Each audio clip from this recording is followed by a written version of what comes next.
Jack, the report that came out from the Department of War, the Secretary of War, approving millions of dollars in lavish food, lobster, steak, this for the U.S. service members.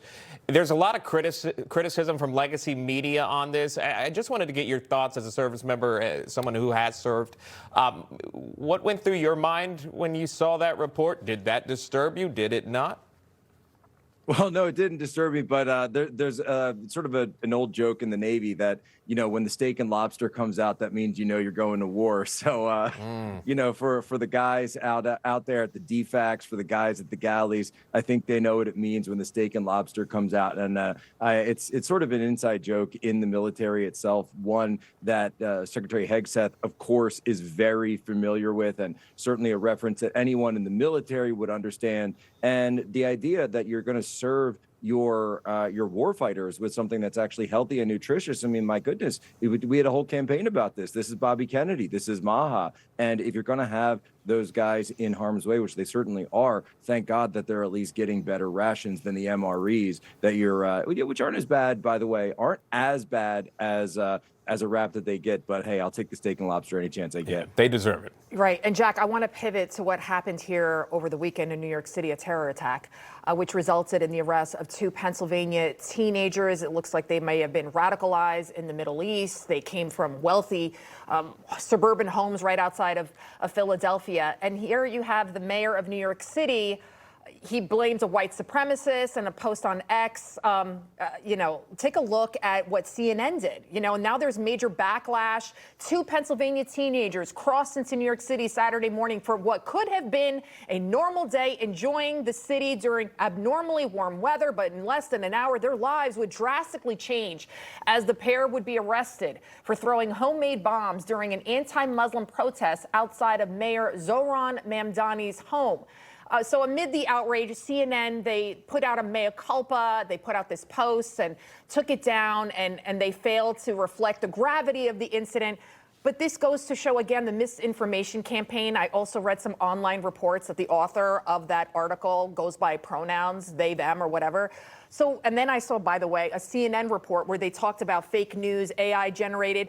What do you think about what CNN has been doing on the ground in Iran? They put out this post taking out the fact that these are two radical Islamic alleged terrorists and what they did, and tried to make it seem like, oh, they're just two teenagers out on an abnormally warm summer day. I mean, what was going through your minds?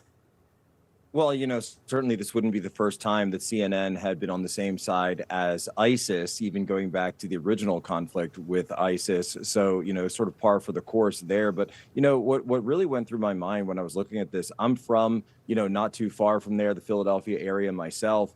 And Newtown, Pennsylvania, where they're from, I mean, this is an idyllic suburb. It's like the town from Gilmore Girls when you see this video. So the idea that their downtown could spawn a radical ISIS cell like we're seeing here with ties to the Middle East, these trips overseas. There's questions about other persons of interest. They had the FBI was out conducting explosives, preventative explosions of things that they found at one of these storage lockers in Langhorne. So the idea that really comes back to my mind of who are we bringing into this country? Who came here during all those years of these open border policies, all these years of bringing in the refugees, the migrants, things that President Trump talked about in 2024 are actually coming to fruition. And unfortunately for everyone, President Trump was right in warning about this yet again. You shared on X recently, I believe, a repost from Charlie Kirk.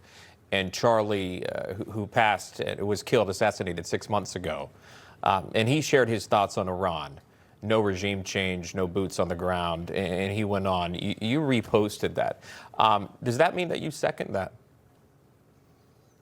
Well, it's really something where I think Charlie's warning speaks for itself. And I think he understood that these were the views of Gen Z, the views of students out there that he was talking to for 4 hours a clip on campus, and his real warning about a potential quagmire that it could turn into. And so I think Charlie's legacy, of course, is best served by always keeping his voice and keeping his words where they were, and also understanding that if we're going to do something, we trust the president, we do so quickly, and we do so in a way that supports our war fighters and doesn't lead to another Iraq.